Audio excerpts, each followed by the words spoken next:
Mas kailangan nating maging insured para sa mga anak natin. Be practical. Bakit ngayon mo naisipan magpa-insured? Kasi ngayon ko lang, actually, dapat 25 years old, meron ka lang insured na ganito habang tumatanda ka. Mas ngayon na-realize ko na may mga anak na ako, lumalaki na sila, mas kailangan ko na din talaga para sa kanila, hindi sila mahirapan if ever na kung ano man mangyari sa akin. So, nung nakita mong approve ka na yung first reaction mo, syempre masaya ako.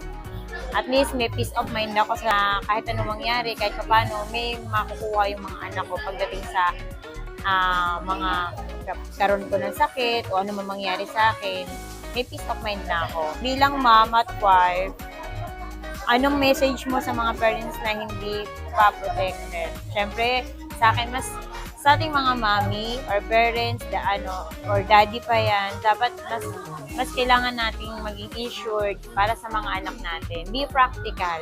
Yun lang yun. Thank you.